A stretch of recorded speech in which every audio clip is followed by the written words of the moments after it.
Hello, beautiful people. How are you doing? I'm so excited to be with you on today's episode of Unique with Sandrell, and we'll be addressing the elephant in the room.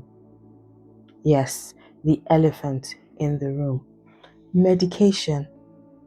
Medication for your child with special needs. What do you think about it? Let's talk about it. Before we continue, I'd like us to read a Bible verse, and today I'll be reading from Proverbs 4, verse 7, the NIV version.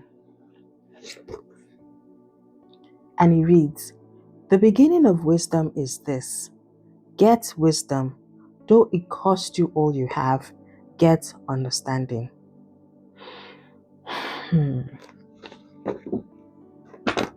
So I started by saying that we are addressing the elephant in the room, medication. A lot of us have different ideas about medication. Trust me, I used to be that person who believed everything I heard outside. Parents telling me that now that my child has been diagnosed with autism, I should never allow the doctors prescribe any medication for them because they're going to become vegetables or they're going to become zombies. Yeah. Anyways, I'm going to be speaking from my own lived experience. And this is not a topic that is forcing you or trying to convince you to medicate your child. No. I'm only sharing tips on my own experience. I'm sharing the ideas, what I went through, and why I decided to medicate my son. So, autism is an issue with the brain. I need us to clarify that as a fact. If you are from the religious side of things, if you are part of a religious institution, some believe that autism is a demonic affliction.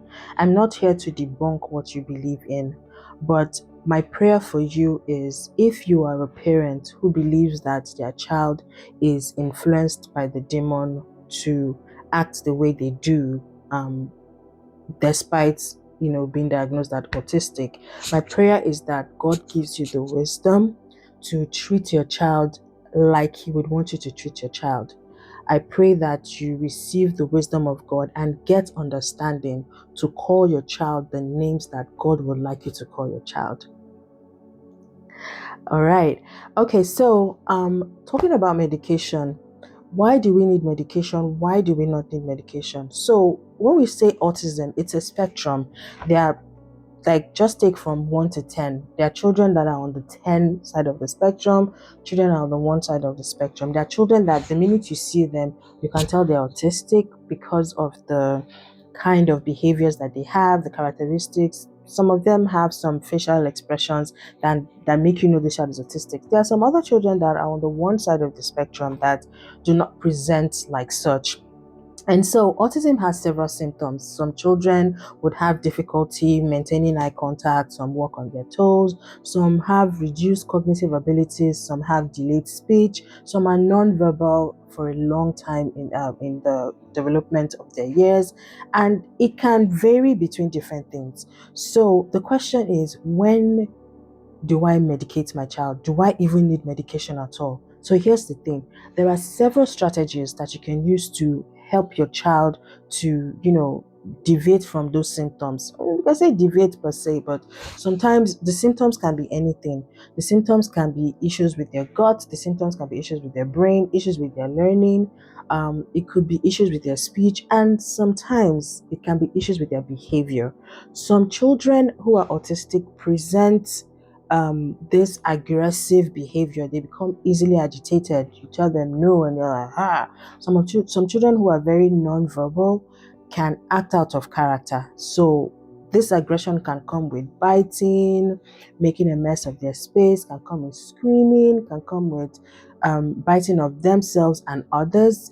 And it can be very difficult if your child is like 7, 8, 9. Sometimes these behaviors are easy to manage when they're smaller. There are some restraining exercises that one can use to restrain the child from, throwing that aggression around. Sometimes we call it a meltdown. it becomes worse when they are bigger, because at that point they are so big, especially when they become teenagers. It's hard to do that restraining. And sometimes this aggression can stop them from learning, can become an issue of safety. So, medication is a choice that you have to make. And make sure that when you start to notice these symptoms in your child, try holistic ways of calming your child down before you go into medication. So, holistic ways will be trying herbal tea or herbal tinctures or essential oils that contain herbs that calm children down. So, like lavender, like chamomile. I talked about some strategies that I use in calming my son down to sleep. You can try that, right? But when you start seeing that it's not helping, you might decide to start supplements that contain some vitamins that can help the brain to function properly. I'm going to be showing us one multivitamin that I use, and I am not um, I'm not prescribing that. Always talk to your doctor before you start any medication, whether it's supplement that you get over at Amazon. So I have a dietary supplement here, that it's a brain healthy blend that promotes calm, focus, and balance. And it was something that I used as a multivitamin in addition to the medication that my son was given. So this supplement contains vitamin D, riboflavin, niacin, folate, magnesium, zinc, chromium, and it's a whole food blend because it has a lot of fruit extracts, and it also has a brain calm and focus amino blend called GABA, that contains L-theanine, L-tyrosine. So I'm saying a lot of words, but my point is that I did a lot of research before I came to using this as a supplement. There's also a memory, mood, and mental acuity blend that is part of this product. And if you're interested in knowing more about this product, just send me, um, uh, type it in the chat, like ask me a question, send me a personal message, and I'm happy to explain everything about this.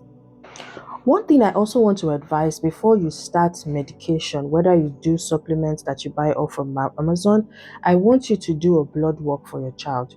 Blood work is just basically, making sure that the doctor, recommends blood tests where they test the blood for different micronutrients, for different vitamins. And what you want to see is whether or not there is a deficiency in some micronutrients or deficiency in something, that can be replaced with supplement or supported with supplement, right?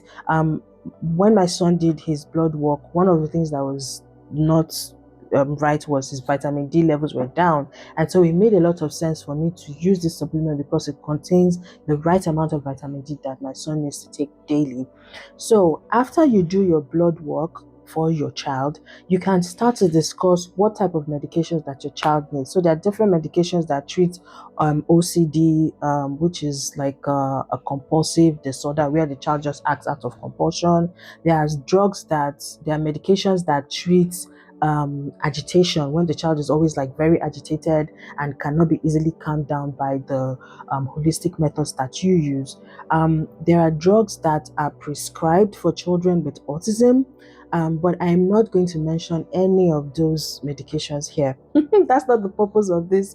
I'm not mentioning any medication here, but there are medications that my own son take in addition to the supplement that I just talked about, and they were prescribed by the doctor. Let me tell you what I have seen that is a remarkable positive effect of this medication. My son's cognitive skills are on top of the game. Yeah, my son can read. It was a very difficult time for us, like 2 years ago, when he started to have aggressive behavior, to get him to, maintain his cognitive skills and get him to even read. It was difficult to get him to stay attentive and focused on an activity. With the support of the doctor, we started medication. We've seen a remarkable decrease in agitation. We've seen decrease in, compulsive behaviors, and this child can read. I've been reading a Bible devotional with him, and one day I was just like, Jadel, can you read this Bible devotional on your own? And he just started reading the words. He can use his phonics to sound out words that are difficult, and if the words are too long, I just help him along. Yeah, see, you will not, like, I don't know how to explain the joy that your child is able to meet certain learning milestones just because medication was implemented.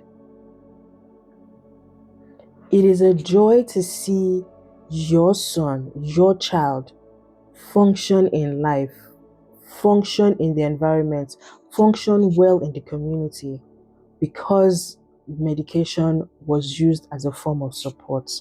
So, like I said with the scripture that I read, get wisdom and get understanding. There are so many people that are going to say so many things about your child. They don't live with you.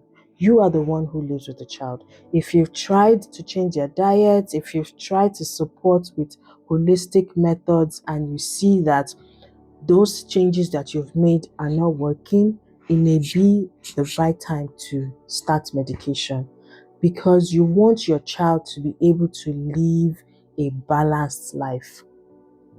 Nobody wants their child to be aggressive over and over again. That aggression is not even helpful for your child. And there's no need to, follow along with people that say that the child has one affliction or the other, one spiritual affliction or the other. Please don't be part of the people who say that. Don't speak that word upon your child. Believe that your child is special, your child is great, your child was created for good works, created as a good child. Believe that your child is good and pray for the wisdom to support your child and make sure that they have a balanced and meaningful life. So that's all that I have for you today. If you have any comments, if you have any questions, if you want to know the medications that my son takes, if you want to know more about the supplement that I just showed us, send me a personal message and I'll be happy to answer all the questions that you have. And until then, thank you so much for listening. Bye.